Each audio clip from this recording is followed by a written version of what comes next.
Thank you. Thank you. I'm really honored to be here. I'm happy just to be here as a ticket holder, just to watch everything that's happened. The Stiller family, and that was crazy, and Kevin, and the guy that looks like Dick Cheney at the end there. A very, very nice version of Dick Cheney. He's not a lizard, I don't think, but I think I can just tell you what George is. I'm a comedian, and I do what he did, and he was the first person I knew that I knew what comedy was. Children love to laugh, but most people that make children laugh for a living suck at it. Clowns aren't funny. There doesn't exist a funny clown. If a person was funny, they'd do comedy because you make money doing it. No clowns. There's no HBO clown specials if you make a bunch of money. So clowns suck. And kids just look at them and just go, just please stop trying to make me laugh. There's nothing worse than a person who's not funny trying to be funny, and that's what a clown is. A guy waiting for a bus is funnier than a shit clown at a kid's party. But kids need to laugh, so the first time you really laugh means a lot to you. And I remember my first big, like, grown-up feeling laugh, and I saw George Carlin on Saturday Night Live, and he said, what do dogs do on their day off? They can't lay around, that's their job. And something went off, and I just couldn't stop laughing. And the idea was born in my head at that moment. I want to be funny. I want to be a comedian. I didn't know that a grown person could be a comedian. That's an incredible thing to me. And I had other heroes, Richard Pryor, Steve Martin, Bill Cosby, but George was like me. He was an East Coast Catholic. I had something to identify with him. And the first time I remember getting a laugh, I was in fourth grade, and they asked the class, the teacher said, there are 3 bones in the skull. Name one. And I said, the noggin. And I got a big laugh. And I thought, hey, I could do this. I could be like George. So I started doing, right out of high school, started doing stand-up. Didn't go to college, didn't pursue anything else professionally, really. Started doing stand-up. First time I went on stage, I did a minute and a half, and I bombed. It was terrible. But I wanted it so badly that I kept trying, and I learned how to write jokes. And I just had jokes, kind of funny thoughts. And about 15 years later, I had been going in a circle that didn't take me anywhere. Nobody gave a shit who I was, and I didn't either. I honestly didn't. I used to hear my act and go, this is shit, and I hate it. But I've been doing this for 15 years. And stopping now is like getting out of prison. Like, what do you do after 15 years of stand-up comedy? How do you re-enter the workforce? So I was in a really bad place. I hated my act. I've been doing the same hour of comedy for 15 years, and it was shit, I promise you. And I was working places like Chinese restaurants. And I'd do a show in a Chinese restaurant where they don't even know there's a show going to happen. They're there to eat. And all of a sudden you'd go, hey, everybody, and people are like, I'm eating. I don't want to be forced to sit in this. So I was doing a Chinese restaurant called the CARLIN in Boston, in Saugus, Massachusetts. And I was sitting in my car after the show just feeling like, this was all a big mistake. I'm not good enough. And I felt like my jokes were a trap. And I listened to a CD of George talking about comedy and the workshopping it and talking about it seriously. And the thing that blew me away about this fellow was that he just kept putting out specials. Every year there'd be a new George Carlin special, a new George Carlin album. They just kept coming, and each one was deeper than the next. And I just thought, how can he do that? And it made me literally cry that I could never do that. I was telling the same jokes for 15 years. So I'm listening, and they ask him, how do you do all this material? And I'm like, and I hear him, and he says, well, I just decided every year I'd be working on that year's special. And I'd do the special, and then I'd just chuck out the material. And I'd start again with nothing. And I thought, that's crazy. How do you throw away? It took me 15 years to build this shitty hour. If I throw it away, I got nothing. But he gave me the courage to try, and also I was desperate. What the fuck else was I going to do? This idea that you throw everything away and you start over again. And I thought, well, okay, when you're done telling jokes about airplanes and dogs, and you throw those away, what do you got left? You can only dig deeper.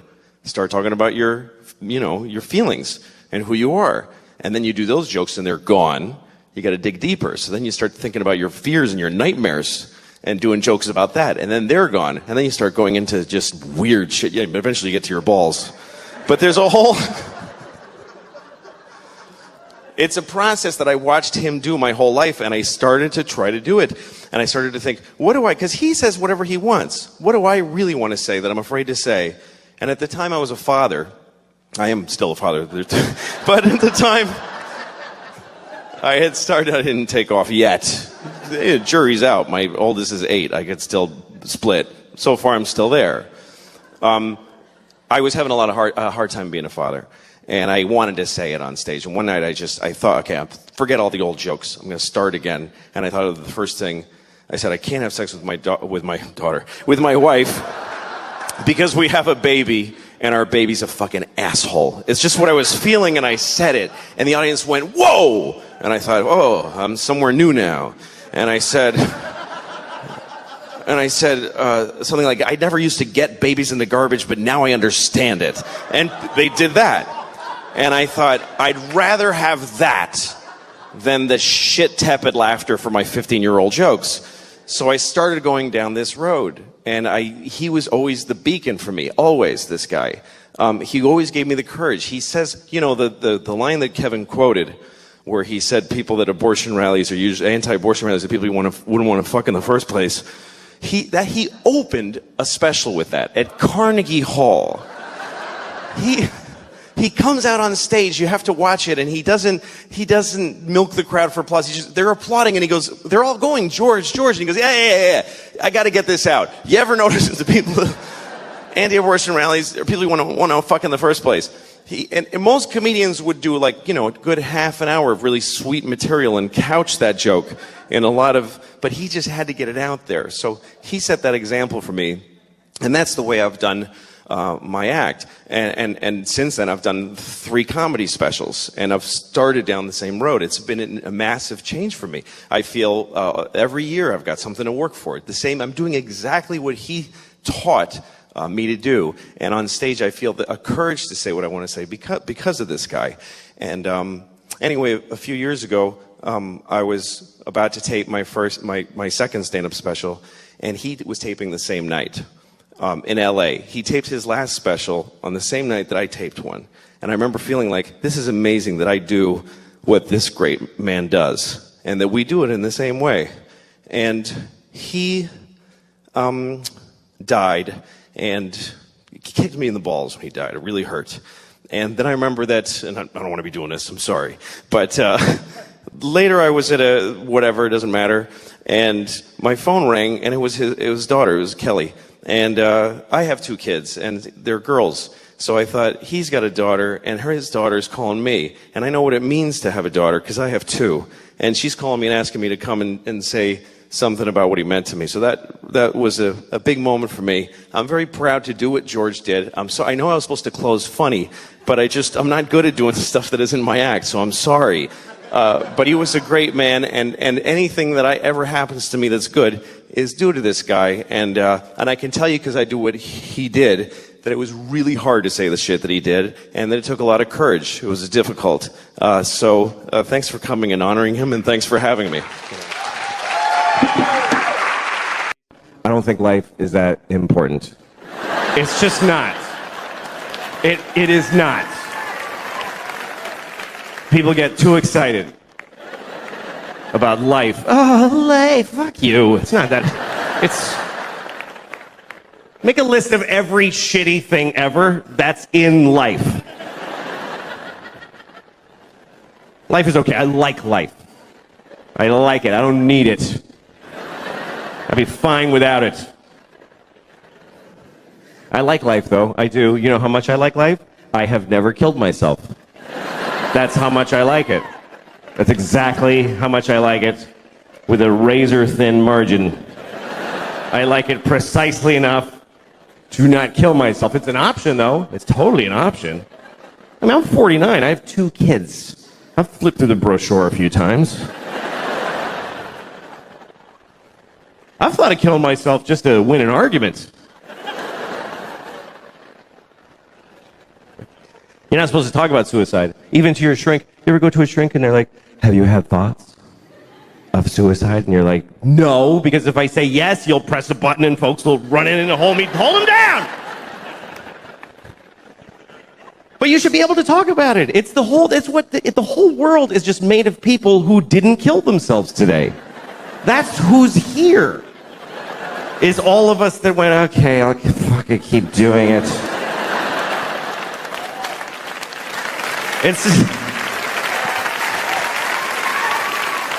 Because it's an interesting thing about life. Life can get very difficult, very sad, very upsetting, but you don't have to do it. You really don't have to do it. You don't have to do anything. You never have to do anything because you can kill yourself. If they send you a letter from motor vehicles, you have to come in and, no, I don't. I'll kill myself. You can do that. You can do that once. But you can do it.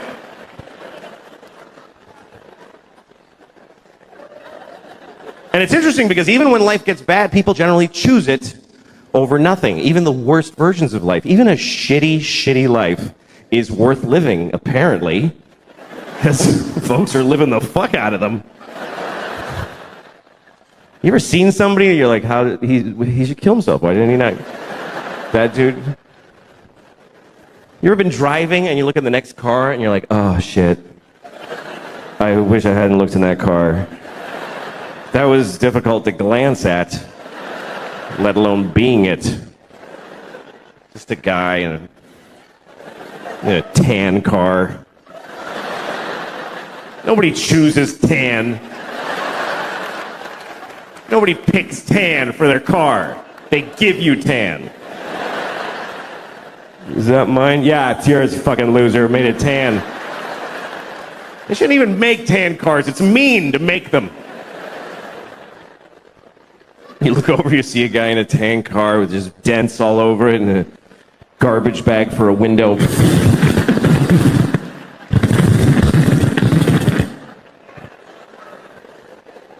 What is holding up his suicide? What is delaying it? What is keeping him from stopping being that? And what would it take? What would it take?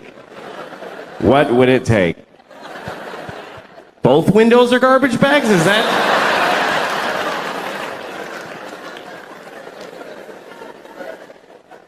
Seriously, do you know how much misery is involved in a garbage bag for a window? Do you know how many separate moments of shit misery? I canceled my insurance. Broke my window. Duct tape. Here's the truth. Running away will not solve your problems. That's totally true. But killing yourself solves all your problems.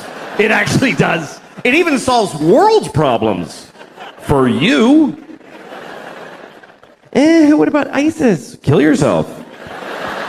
Then they'll never get you. Seriously, if everybody who's afraid of ISIS kills themselves right now, then ISIS loses. Because they live in a world of people that don't give a shit. We're gonna cut his head off. Okay. It's not fun now.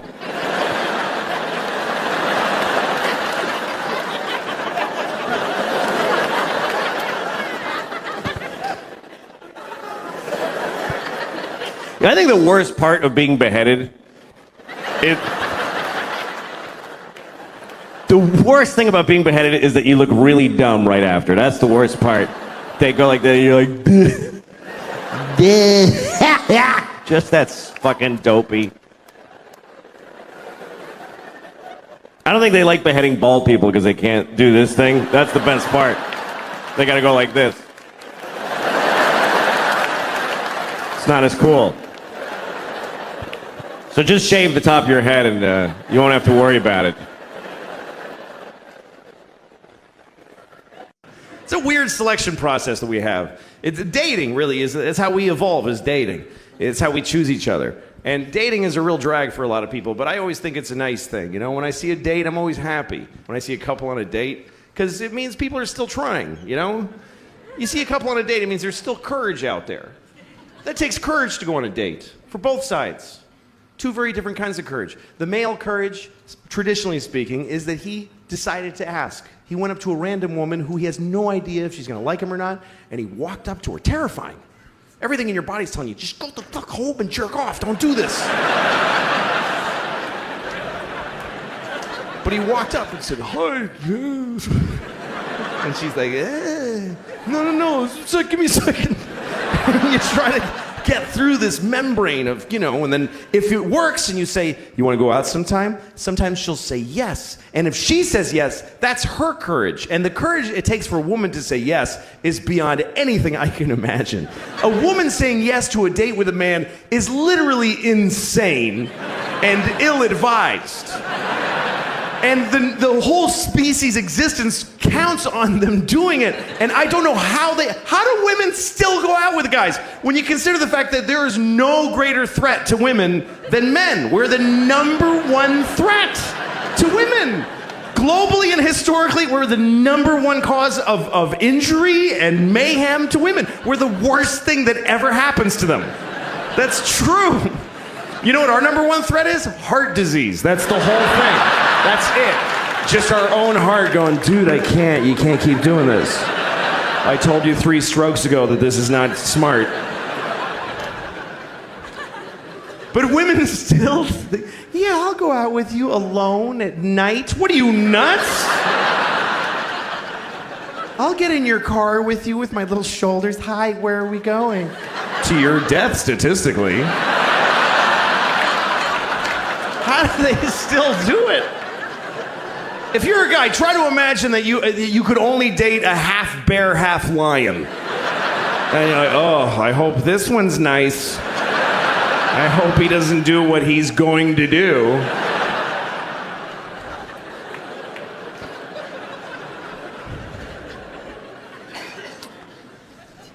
I love when I see a date. You see a date, you can tell it's a first date because the way they're walking together, and she's looking up at his face, trying to figure him out, and he's just a mess. A guy in a first date has no actual personality. He's just a mishmash of different kinds of dudes for a couple of seconds each. Just anything. No cohesive, just like a ransom note cut out of a lot of magazines. Just, yes, I think so too. Whatever, just like a blind dick in space, just thrusting in infinite directions, hoping to find pay dirt at some place. And then sometimes you see a date that's later down the line and something has happened. There's something that happens in a date that I never get to witness, because women do this. They get to do it inside. They get to just decide quietly, I'm going to let him fuck me. They just get to decide. Something he says, and she's like, that was good, he's going to fuck me later. And he has no idea. He's still like trying all this shit. He still has no idea he's already in there. And at the time, I was a writer for the Conan O'Brien show, and I had written there for 2 years, and I was burnt out, and I didn't want to do it anymore. So I went to the head writer, and I said, I have to quit, because I think I'm going to have a nervous breakdown. And he said, take 2 weeks off, and we'll pay you for the 2 weeks. And I said, okay, I'll do that. So I had nowhere to go, and I thought, maybe I'll go to Russia. I really don't know why. I can't really explain any decisions I made then. Because I have children now, so you don't have to search when you have children. You're not like, oh, what could I do to enhance my life? You're just sort of compelled to do whatever comes at you at a certain age in life. But I was in my 20s, I had no wife, nothing, I had no girlfriend even. I was this guy, and I had money from a TV job, and so I just said, I'm going to go to Russia, because when I was a kid, I used to read Russian novels, and I loved them, and I would open all the windows so I would be cold, and I wanted to be cold like they were. So I just decided I'm going to go. And also somebody told me that the wall had just come down in the Soviet Union, and that Russia was a really crazy place at the time. So I said, I'm going to go there. I speak no Russian. I can't even look at the alphabet and understand what I'm looking at. There's no place more foreign to me than Russia. So I went. I went to Moscow, which is, when you land in Moscow, it's just forest, and there's a city in the middle of just forest. It's terrifying. And as the plane goes down, you're like, no, I didn't want to really do this. And the whole time there, I couldn't fend for myself. It was already a country that was just broken in pieces. And the weirdest things happened to me there, and they just became normal after a while. Like I was in a restaurant, and a waiter came up to me, not my waiter, and he said, "Coca-Cola?" And I said, "Uh-huh." He said, "Coca-Cola," and I said, "Sure." I don't drink Coca-Cola, but I had learned by that point to just do what they're asking you to do. Sure. So he went to the kitchen and he got a Coke in a can, and he handed it to me, and he said, $5, because only dollars were worth anything there. And I said, "Okay, on my bill." He said, "No, $5, me now." So I gave him $5, and he put on his coat and he left. He just sold me a Coke on the side and then quit his job.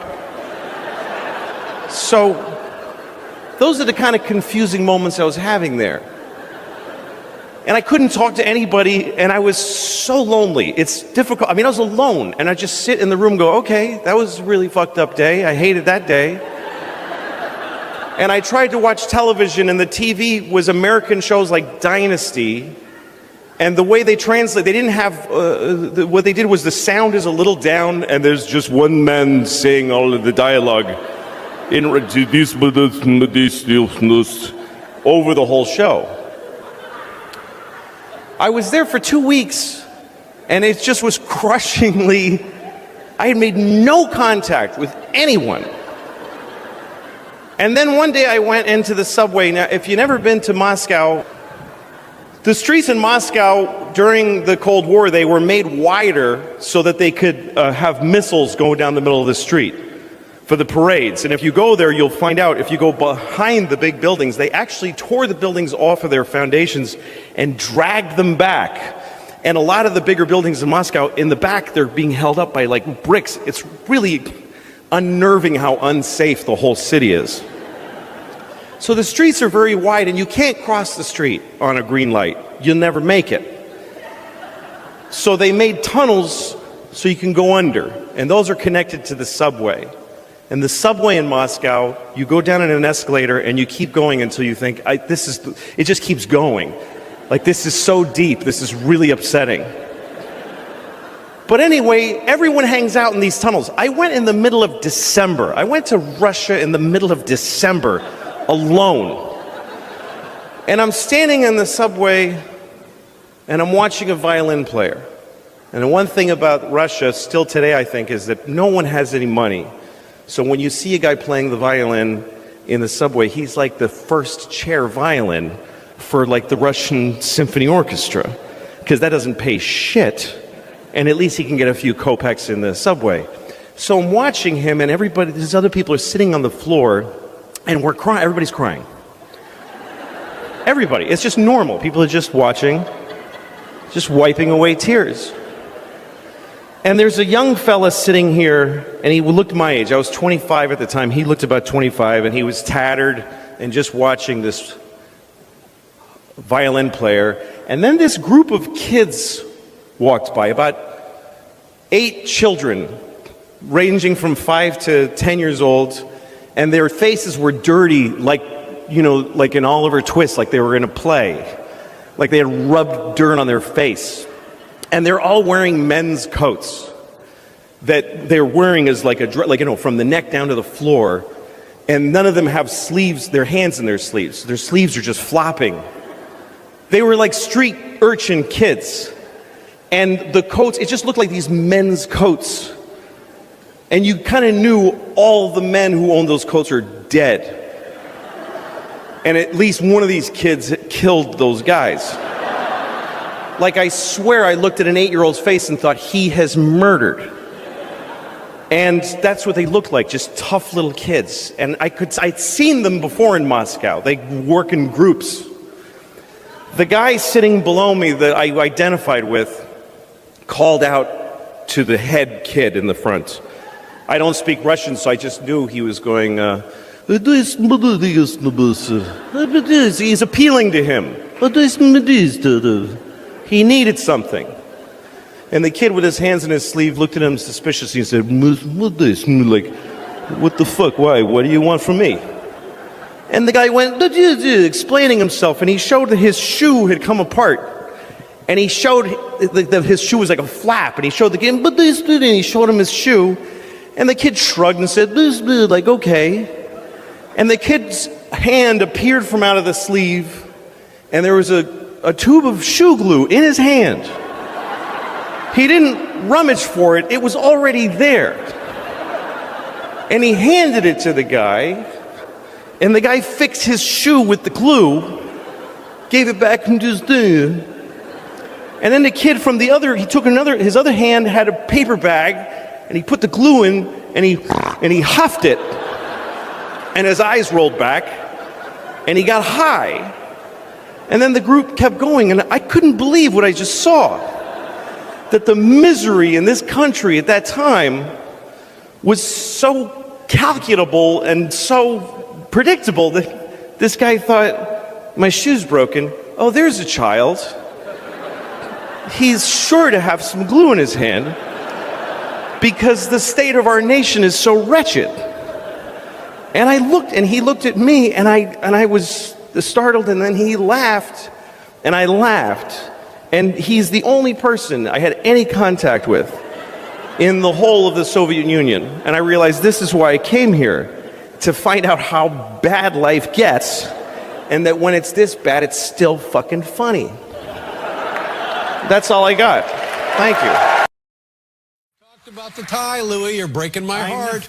Remember the first time you didn't have the tie, and I said, "What wanted you to dress up?" Next time you dressed up, I was delighted. You were really happy. Yeah, I know it means a lot to you. I know it's important to you. If you had a show and you were nice enough to invite me, I'd have the tie. I know you would, but if you didn't, I wouldn't care.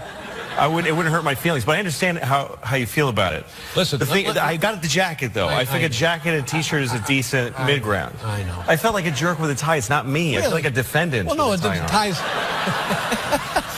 you feel. Well, the tie is not me either, but it's what I got. Well, yeah. Now listen, this has happened to me twice now.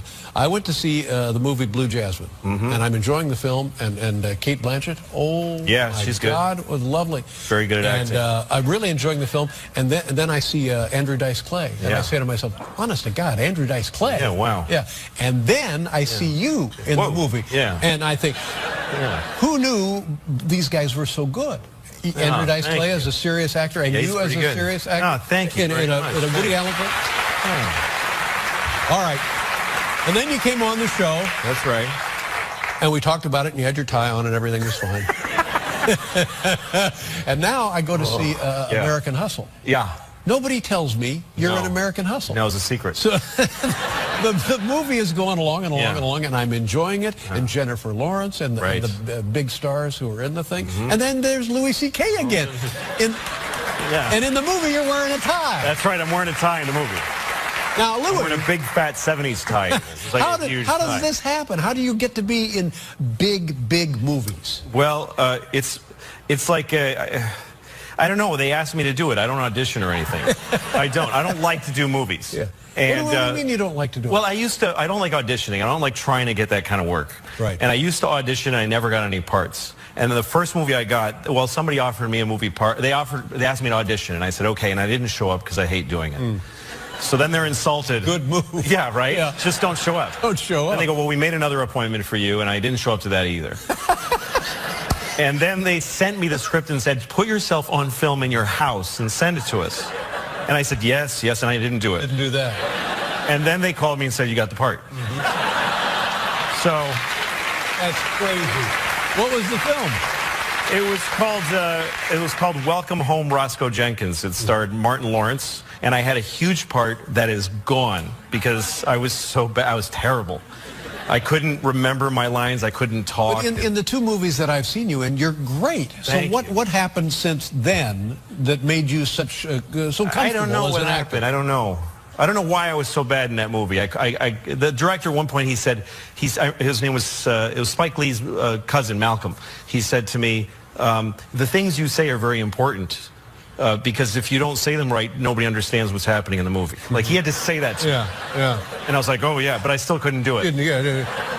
Now, and I'm told in this movie American Hustle that there's a bit of dialogue that you, in fact, brought to the film, brought to the set. It was your idea. Do you know what I'm talking about? I'm not sure. The story about going fishing? Oh, yeah, the fishing. Well, he wanted me to tell a story about ice fishing. That was his. He said, tell a story about ice fishing. Who's he, the director? Yeah, he. The Lord told me. It came to me in a dream. Tell a story about ice fishing throughout the movie. The director asked me to tell a story about ice fishing, and that's all he told me. And so I tried to come up with it. And the more we filmed the movie, the more I hatched about this ice fishing story. Well, it's a very effective device, and it's interesting. You would think that the director and the screenwriter would have come up with something. They don't have to burden you as an actor, but it worked out just great. Yeah, he thought of it right on the spot. He was like, something about ice fishing. Okay, so I tried. Yeah. Now, so I'm not surprised again. Are you in more big movies? No, I'm not. I don't really. I'm trying to reach a certain level of fame. I'm not trying to get as famous as possible. I'm trying to reach kind of a sweet spot. Well, you've come to the right place. I just, when you start growing in fame, it's because more and more people like you. And only people that like you are aware of you. Mm-hmm. But then when you start getting your face on buses and stuff, now people that hate you know who you are. And the hate quotient starts to grow a lot. So that's what I'm trying to be aware of. Is it maybe a problem with self-esteem? No, it's just that everybody hates somebody sometimes. I mean, everybody is hate. If you're known by millions of people, some of them are going to hate you. There's no way. Let me just wrap this segment up by saying... I'm sorry, I should have stopped. No, you're fine. 20 minutes ago. Dress for the job you want, not for the job you have. Okay. We'll be right back with Louis C.K., ladies and gentlemen.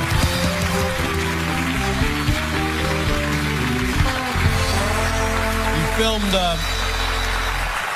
the last episode of your show in, was it Shanghai, is that right? Beijing. Beijing, China. That's right. Ooh. Now, what was the point of that, and what was it like? That sounds like, oh my God, it's got to be hard to do that. It was hard to go to China. Yeah. It's really far away. And did they know what they were getting? The Chinese people say, oh, look, Louis C.K. wants to come to China. And they probably hacked your computers and stuff? Sure. Yeah, we had to go through a long, arduous process. We started early in the year of trying to get the rights to go, we had to talk to their cultural, I didn't do any of this, the people that work for me did all this. Now, the United States is comfortable with you doing a show in China? Well, yeah, I mean, a lot of movies are produced there and stuff. And I mean, it's tricky because I did a stand-up show over there. While I was there, some people were like, hey, do a show. And I did a show in this old Peking theater, this very, very ancient theater. And I was like, do I have to worry about what I say, And they're like, have fun, Yeah, they're such fun-loving folks. Yeah, they just, all they want is fun over there. They just have a great time. That's all they do over there is have a great time. I didn't realize you spoke Chinese. I don't speak any Chinese. That's what I thought. Now, what about the people in the theater? Well, a lot of them enough of them spoke English that, they understood enough to be really offended by what I said. So, they got really mad. Yeah, they got really upset. No, were they upset? Somebody got upset. The sense I get is that the government doesn't really do anything anymore, but everybody's really scared. So if you do anything weird, everybody's like, stop it. Mm-hmm. So, we were told like somebody might disappear if you use that joke on the show. People use words like that, Wow. I'd rather you didn't use that on your show because I might disappear. Things like that. I don't want to say too much because maybe the guy will still disappear. I don't know. Yeah. It's weird. What is the city like? Is it westernized? Is it like a huge New York? Very. It's more like a giant Dayton, Ohio. Mm-hmm. It is. It's a huge Dayton, Ohio. Smoky. You can't breathe because of the pollution. Sure. You just can't breathe. Yeah. It's brutal. But it was cool. I mean, I never thought I'd go to China, And would you go back? The people I met, I really loved. No. But I'd like to go to another part of China because I love Chinese culture. And you visited, you were invited to someone's home. Yeah, we went. I wanted to shoot a scene where I'm up in the mountains in some old lady's house and she's feeding me. So we just drove up this windy road and we found this little tiny old woman. And we're like, can we film here? She said, come in, and just started giving me food. And so we just filmed me being fed by this woman. So that was a singular experience. Wow. So was this random? You just dropped by the house and she said, of course, please come in? Kinda, yeah. Kinda, that's how it works. Government agent, probably. It's probably a government agent. Probably. I don't know anything about it. I don't know. And so that was must have been very, very exciting to be in Shanghai. Yeah. And then, I'm sorry, Beijing. Yeah, sorry. Really doesn't matter. This other thing I find fairly courageous. You produced, directed, wrote a movie in the late 90s, 98, something like that? And this was like a first outing as a director? First time I directed, yeah. And you look at it now, and what do you think of it as you look at it now? Well, it's very weird. It's a really strange. It's a black and white movie, and it just makes very little sense. But I think it's funny. And at the time, I thought it was this really intelligent and important movie. Right. And you took it to festivals and stuff. So went to Sundance. Yeah. There was 15 people at the screening, and 2 when it was over. Literally, it was a disaster. Yeah. Nobody wanted to see it. I was heartbroken. I was 28 years old, and I thought, this is my movie. Right. It's funny, you know, because when I look back at old versions of myself, I go, what an idiot, you know? Any version of me 20 years ago or 10 years ago, I'm like, I was a moron. But then I thought I was great. Right. You know, so now I think I'm great. I'm glad to hear you say that, because I go through the same thing, and I wonder if it's common to the human experience. If I can't sleep at night, I will start remembering stupid things I have done when I was younger. And oh my God, it gets to be a little frightening. Does it lull you to sleep? Is that why you do it? Well, that's the objective. Yeah, but then you wake up thinking, okay, I don't want to. I'm trying to be a better person as we go forward. I think as long as you think that your past was bad, you must be improving. That's what I think. Right? Yeah, I think. Yeah, that's probably the way it works. So nobody wanted to distribute your movie. Nobody cared about it or wanted to see it. How much did it cost you to make this movie? About $180,000. Out of your own pocket? Out of my own pocket. I had written for you, and I saved some of that money. All the money I made. That's where that money went. That's where it went. You ever see Eraserhead? Sure, yeah. Love David's work, yeah. Well, anyway, it reminded me a little of Eraserhead. Oh, yeah, a little bit, right? So we're going to show, and now you can buy this movie. Yeah, so it's been sitting literally under my bed for 15 years. No one's seen it. Steve Carell is in it. Amy Poehler's in it for a second. J.B. Smoove, who's in this clip, and he's very funny. A lot of really great actors, and it just sat there. And what's the story? Well, it's about a guy who runs a photo store, which is already something that doesn't exist anymore. Yeah. And he's very persnickety. He doesn't like people touching his stuff. He likes things in order. He also goes home and he sits in a bowl of ice cream naked at night because that relaxes him. And then there's this old lady who's very unhappy, and her husband's mean to her, but he gets eaten by a pack of wild dogs. So... Now the important thing for is it $5? $5. $5. You can go to louisck.net. louisck.net. Beginning Wednesday. Is it com or net? Either one works. Either one works? Yeah, I got them both. Oh, you have both parked at the same site. Wednesday at noon, it goes there. It is live. right there. You can watch it, and when you buy it, let's you show own them it. a clip. There you go. That's the website. Under that's pretty good. Funny, yeah. Yeah, it's not for everybody. That would be the tagline. It's not for everybody. It's $5. How big a deal can it be? So spend the $5 and decide. And you own it. Nobody bothers you. No, we don't you're check. Fine. It's not like we're in China here, ladies and gentlemen. Exactly. It's called Tomorrow Night. It can be yours for $5 on the website there, the louiscknet.com, whatever that thing is. And it's available beginning Wednesday. All right, Louis, next time. Maybe a tie. Okay, I'll try. I'll try. Everybody kill you. We'll be right with BJ. Thank you, everybody.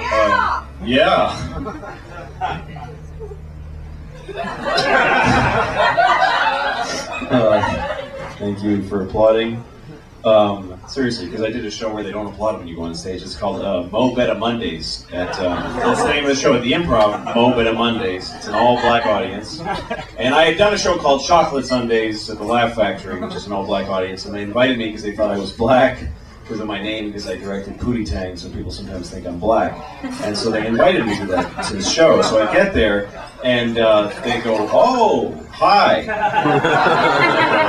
I look in the room and I go, "Oh, hi."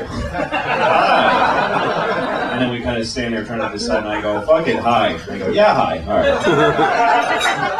So I went on, and this is Chocolate Sundays at the Laugh Factory, and it was fucking great. I had a great time because nobody else is trying. They're all up there just acting cool, and I went up there and I tried, and everybody appreciated it. So then, because most comedians don't try. I'm not saying because they were black, but they were all black and unfunny. Every single one of them was black and unfunny. There are far more unfunny white comedians than unfunny black ones. But every single comedian on that show was black and unfunny. Should have been the name of the show, really. But I was white and hilarious. And also, you know, privileged and lucky to be white. To be white is fucking awesome. It is a very...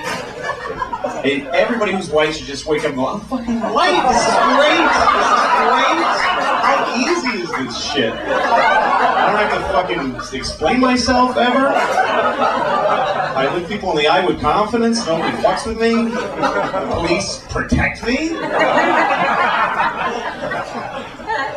It's amazing that black people, all they can hope from the cops is that they'll leave them alone. And we actually get to hope that they'll protect us.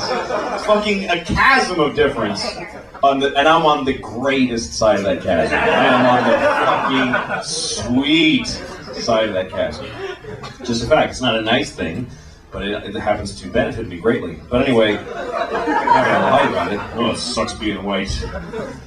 White people always complain about something like, oh, I don't get to say nigger. Like, oh, white people, why can't, how come they can say it to each other, but like they want to go to the Supreme Court. I should be allowed to say it somehow. It's not right.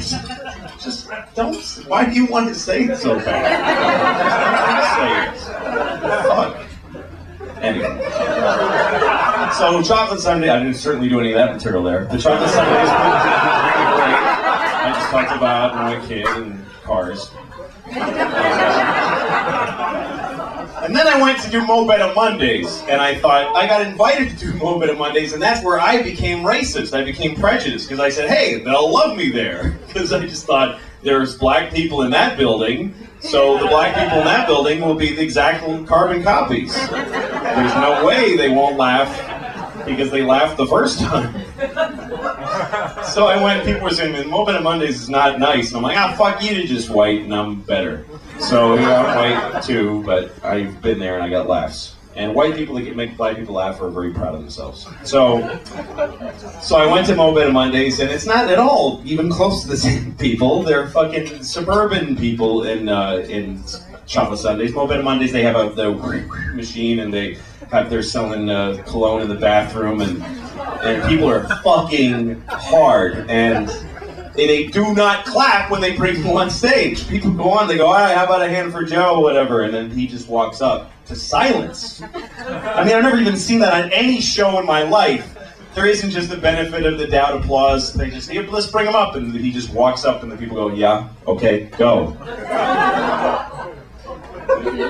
And I went on, and I didn't pay attention to the people before me because they were smart. They didn't go right into jokes. They started talking and shit. They just go, hey, yeah, all right, how you doing? Yeah, I'm just hanging, okay. For like 3 minutes of that shit. And then eventually they go, okay, they slide into a joke and get a tiny laugh. And by the end of the time they left, they go, all right. And then they applaud when the guy left. I go on and I just go, and I do a joke right away, and it gets nothing. And not only does it get silence, when I move on to the next joke, that's when I hear a noise. Because when I start going anyway, so they all go, oh shit, that was it? That was the whole fucking, oh shit! Oh damn! Like they didn't know the joke was over even until I started joke number 2. Joke number 1. So joke number, what? Really? That's what, oh! Then I do joke number 2 and now it's not silence, like, no man, no. Like literally that sound coming out of many tables, no.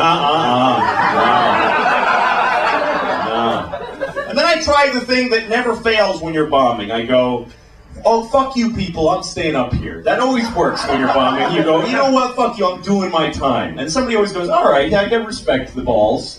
But they all went, no, get off. What guy said that? Just real serious, no, get off. Get off now. And I was like, yeah, okay. I did like a minute total. And, fuck, fuck, that hurt so bad, man. And I was in the car afterwards just like, oh, Jesus Christ. I didn't mean to tell that whole story. It's just that when you applauded when I came up here, I felt, oh, that's nice, that helps. That's it. Sorry. It's too long. Anyway, but it's nice to see you all here, and it's kind of funny to see you all because I fucked all of your mothers. Just so it's a coincidence, kind of. All of your mothers. That's what I was going to open with.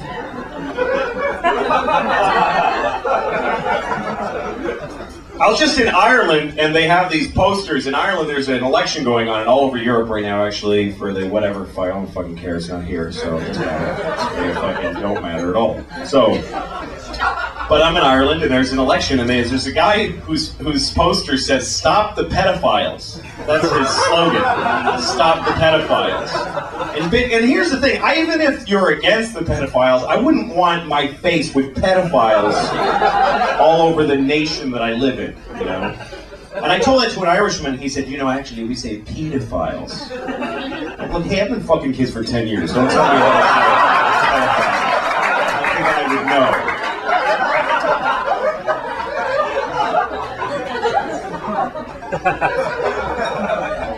I speak with some authority when you say pedophiles. What else that's horrible? I've just been having horrible thoughts. I was going by a wedding, and there's this beautiful, I was going by a church, this wedding was coming out, and it was just so beautiful, and I kind of couldn't resist. I ran up to the groom and I said, "You fucking liar! I sucked your cock! You said we were going to Massachusetts!"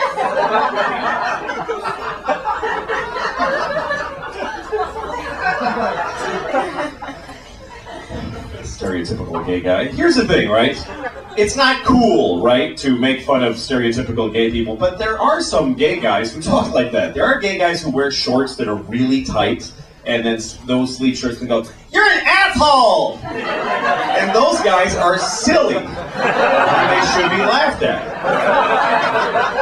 Not all to say, hey, all gay people act like this is wrong, but to point out that a gay guy that acts like that is funny, it's just fucking true. They're hilarious. Hello! There are gay guys who act like that, and they're fucking ridiculous. Of course they are. Just like when you see a black guy, there are black guys who go, "Shit, motherfucker! That shit's funny!" It's weird to talk like that. It's weird to go, "No, shit!" With your hand like that, that's funny. You know, and it's not wrong to make fun of Jews, that they're all Jewy, you know? Anyway, that's what Jews get. They're Jewy. I'm sticking here in the stereotype that Jews love money. It's just not true. I have this friend who's Jewish, and I tried to give him $1, and he was like, "Arr! Arr!" He hates money. Everybody has different words that offend them, different things that they hear that they get offended by. To me, the thing that offends me the most is every time that I hear the N-word. Not nigger, by the way. I mean the N-word. Literally, whenever a white lady on CNN with nice hair says the N-word, that's just white people getting away with saying nigger. That's all that is. They found a way to say nigger. N-word. It's bullshit, because when you say the N-word, you put the word nigger in the listener's head. That's what saying a word is. You say the N-word and I go, "Oh, she means nigger." You're making me say it in my head. Why don't you fucking say it instead and take responsibility for the shitty words you want to say? I have 2 kids. I try to be a better person around my kids. I really do. I try to change my behavior around them. Like, I have rules in my house. They all apply to me. Like, I have a rule that I don't curse around my kids. It's a rule. It does happen. You know, sometimes you have a stressful moment, you're with your kids, so you say something by mistake. Like one time I was making dinner for my kids, and I gave my daughter a bowl of soup, and I said, "Here's your fucking soup." But, You can see how that was a tough situation.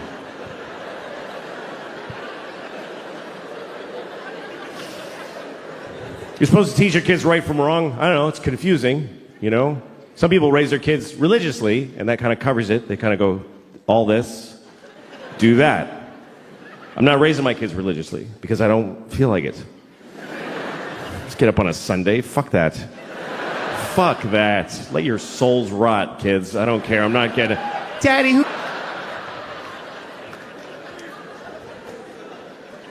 But my kids, you know, they're living in the world, and there's a lot of religion in the world, so you do have to teach your kids, if you're not raising them religiously, you do have to teach them about religion, you know? I always tell my kids the same thing. I tell them that there are many religions in the world, and they're all equal, but the Christians are the main one. That's what I tell them. The Christians won, they're the winners, so act accordingly. Congratulate Christians when you meet them. Because they won the world. And it's true. It's true. We love to tell ourselves like that every religion is exactly... No, they're not. The Christians won everything. A long time ago. If you don't believe me, let me ask you a question. What year is it? I mean, come on. What year is it? According to the entire human race. And why?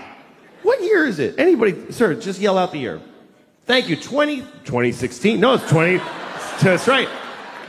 It's 2017. What is that? That's a important number. Because we're counting to it in unison as a species. For thousands of years, we've been going 1, 2, 3, come on everybody, 4, and now come on Africa, 5, 6. What is this number? We're counting the days since what? Since there was ever people, or since the sun did a blah something? Not at all.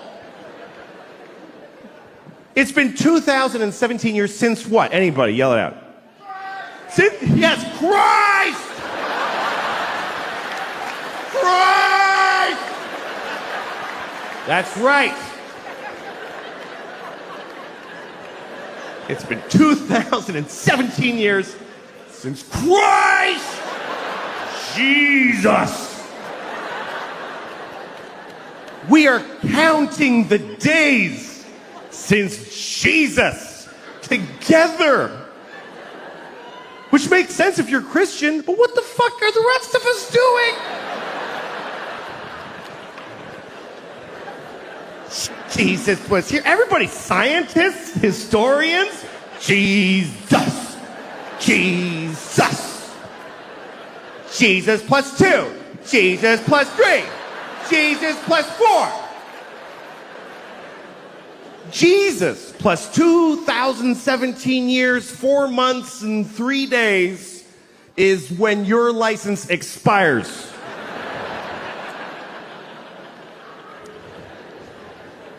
How is that not a win for the Christians? How is that not a complete win? That's not a Monday off in October.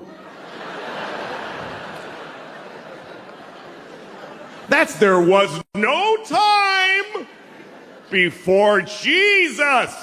And the whole world's like, okay, sure. And then somebody was like, what about the years before him? There were billions, I mean, infinity.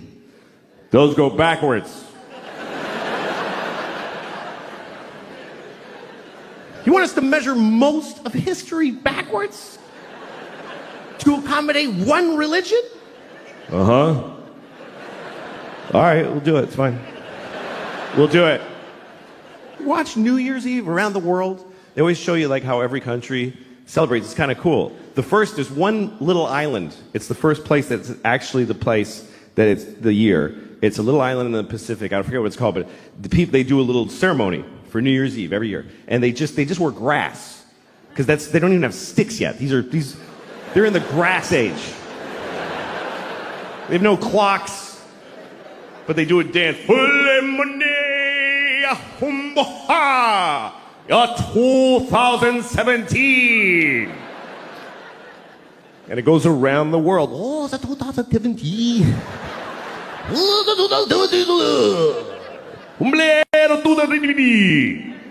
Death to all Christians in 2017.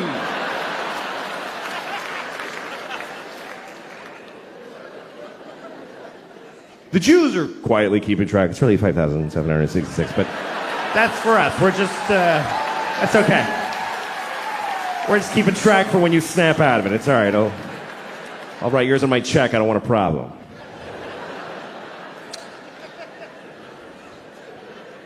What about Chinese New Year? Yeah, what about Chinese? All right. Next time you're doing your taxes, just write monkey where the year goes. Just put monkey. See what happens to your funds. No, it's 2017, year of our Lord. Jesus-y, a clock on the nose. And they made it up. That's the weirdest part, is they got to rename years that had already taken place. Because you know that's not what those years were. You know that, right? That the year 3 wasn't the year 3 during the year 3. Nobody was walking around back then. Hey, what year is it? It's 3.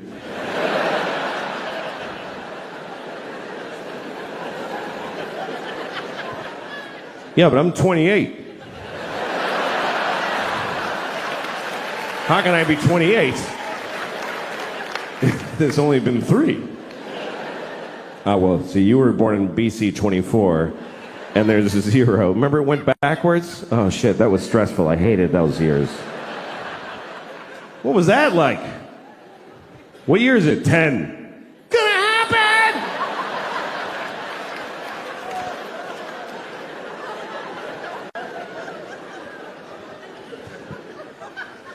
So I don't know what to tell my kids. My kids are, they wanted a dog, so I got them a dog. I got them a dog this year, which was a mistake. I shouldn't have gotten the dog. Because we rescued a dog. We got we adopt. Yes, you must, yes, always rescue. If you get a dog, get a rescue dog. Don't get a puppy from those horrible people who professionally raise dogs carefully. No. You need to just get a mystery dog that's been beaten and abused and traumatized on the streets of Puerto Rico and can't talk about it to anyone now. They never know. Do you know anything about the dog? She's afraid of pennies. So we think maybe somebody's been throwing handfuls of pennies at her face. But otherwise, no. So you take this random dog and just put it in your house with your family and watch their personality unfold. This dog is insane. I'll walk into the kitchen and the dog's just standing there alone like this. Like, you all right? Are you all right? My kids are terrified of the dog. My daughter goes to pet the dog goes like this. She's like, should I pet her? I don't think you should ever pet our dog, honey. So I took her to the vet. I took the dog to the vet to ask her what to do, and the vet said, listen, I think there's something you should seriously consider. I was like, please be saying to kill this dog. Please be a doctor that says the dog dies now.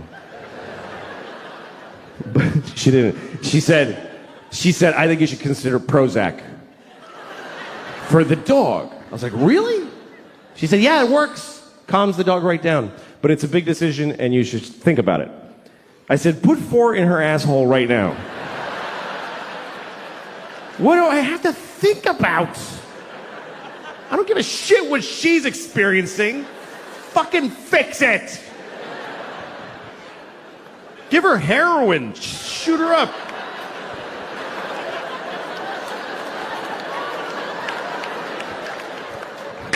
Come on, puppy.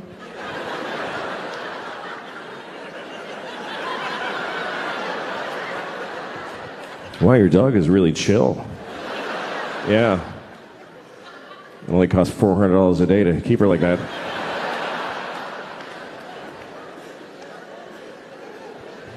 I didn't always feel this way. I used to love animals. I used to worry about animals. Just animals. When I was like 20, are all the doggies okay everywhere?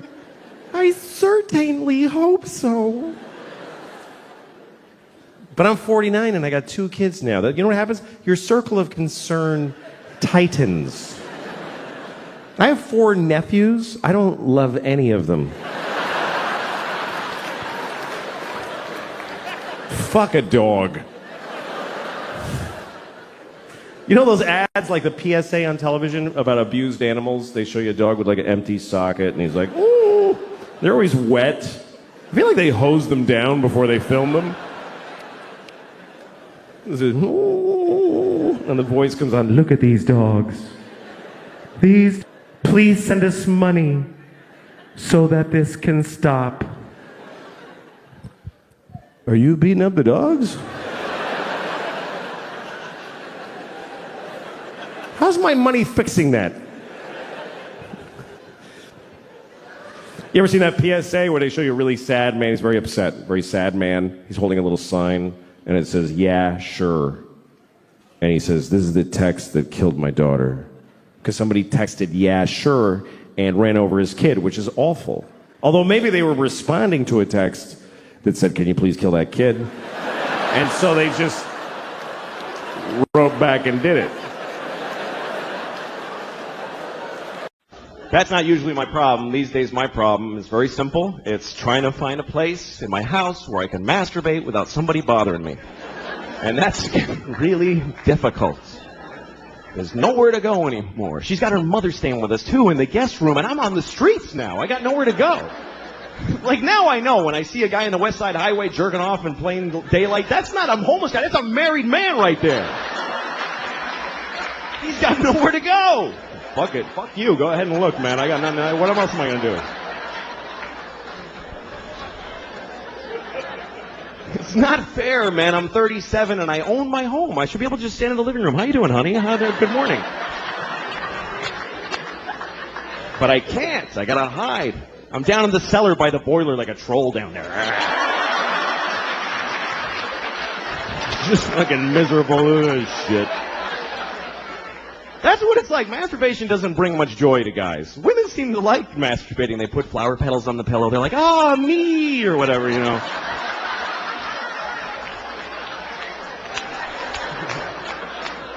The guys are like, ah, shit, no, fucking, God damn it. Sometimes you find ecstasy, but it's followed by the deepest self-hate and depression you've ever felt. It's an amazing drop from way up here to this, like, oh, yeah, what the fuck is wrong with me? God damn it. I gotta get to work. I don't have time for this shit right now.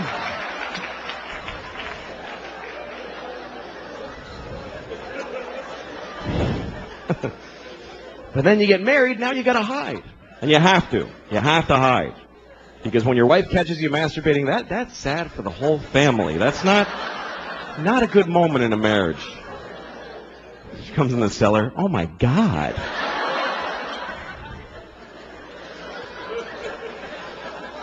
And then she always wants to know shit about it. She always asks me stuff. My wife's like, well, do you think about me when you're doing that?